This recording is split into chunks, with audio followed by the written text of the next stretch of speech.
Hoy nos sumergimos en los orígenes de los sacramentos cristianos y para eso vamos a guiarnos por el increíble trabajo del teólogo Jacques Guillet. A ver, a primera vista, la respuesta parece súper sencilla, ¿no? Pero si rascamos un poquito la superficie, nos encontramos con una historia, bueno, mucho más rica y fascinante de lo que parece. Claro, la explicación que casi siempre se escucha es, bueno, porque Jesús lo dijo y punto. Pero esa idea como que no cierra del todo. Tiene algunas cosas que no terminan de cuadrar. Pensemos en esto. Jesús les pidió a sus seguidores que se lavaran los pies unos a otros, y sin embargo, eso no es un sacramento. Si fuera solo cuestión de seguir órdenes al pie de la letra, ¿no debería serlo? Esto ya nos da una pista de que la cosa va por otro lado, de que hay una conexión mucho más profunda. Muy bien, para desenredar este tema vamos a seguir un camino. Primero, la cuestión del origen. Luego nos fijaremos en las palabras y gestos de Jesús. Después, en cómo nace una comunidad de fe a partir de eso. Y finalmente cerraremos el círculo viendo cómo todo esto desemboca en los sacramentos. Así que empecemos por el principio. ¿Cuál es la conexión real entre lo que hizo Jesús y los ritos que vemos hoy en la iglesia? ¿Fue simplemente una instrucción, un hagan esto, o fue algo que creció de una manera más orgánica? Y aquí entra una idea clave, una frase que va a ser nuestra brújula. Los sacramentos no nacieron de una repetición servil, o sea, de copiar y pegar sin más. No, nacieron de una fidelidad creadora a su espíritu. Ojo con eso, fidelidad creadora. No es solo repetir, es continuar una misión. Bueno, y para entender qué significa exactamente eso de fidelidad creadora, tenemos que ir al origen de todo. Hay que volver a la fuente misma, a cómo hablaba y cómo actuaba Jesús. El análisis de Guillet nos propone ver el ministerio de Jesús en dos dimensiones que son fundamentales y que están íntimamente conectadas. Por un lado está la palabra, y por otro están los gestos.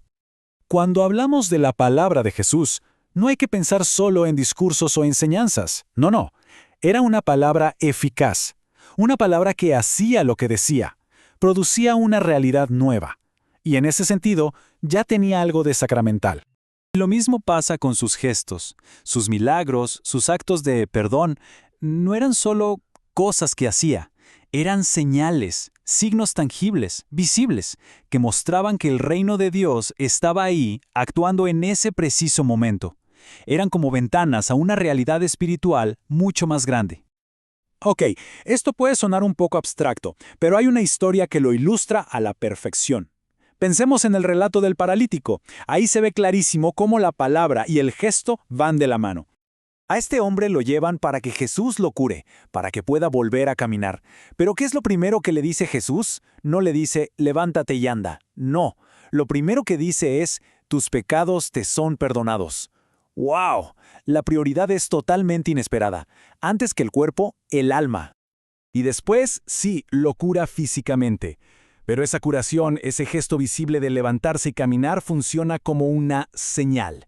Era la prueba, la demostración de que tenía la autoridad para hacer algo mucho más profundo, perdonar los pecados. Lo visible demostrando lo invisible. Esa es la clave. Ahora bien, imaginemos el impacto de todo esto.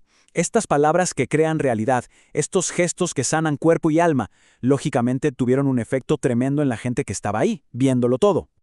Y no era solo que cada persona se quedara con su experiencia individual y ya, para nada. Actos como compartir una última cena, por ejemplo, empezaron a crear un lazo, a forjar una comunidad, un grupo de gente unida por lo que habían vivido y por lo que empezaban a creer. Porque, al final del día, el propósito de todas estas señales de Jesús era justamente ese, despertar la fe, nutrirla. Y es ese nacimiento de la fe en un grupo de personas lo que va a servir de puente entre Jesús y lo que después será la iglesia. Hay un momento que es como el punto de quiebre, el clímax, cuando Pedro, en Cesarea, le dice, tú eres el Cristo de Dios. Esa confesión, que nace de la comunidad, es considerada como el primer gesto de fe de la iglesia. Es la primera vez que esa creencia se pone en palabras de forma tan clara. Perfecto, ya tenemos todas las piezas sobre la mesa. La palabra eficaz, los gestos signo y la comunidad de fe que nace de todo eso. Ahora sí, vamos a unirlo todo y a ver cómo llegamos de Jesús a los sacramentos. La idea fundamental es esta. Los sacramentos son la manera que tiene la Iglesia de continuar esa misma obra de Jesús. No se trata de inventar algo de cero, sino de seguir haciendo presentes en el mundo esos mismos gestos y palabras que dan vida.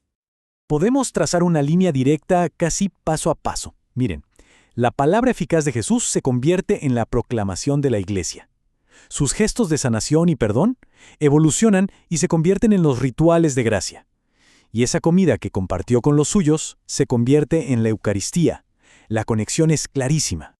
Y con esto volvemos a esa frase del principio, a nuestra idea central. Aquí está la esencia de la fidelidad creadora.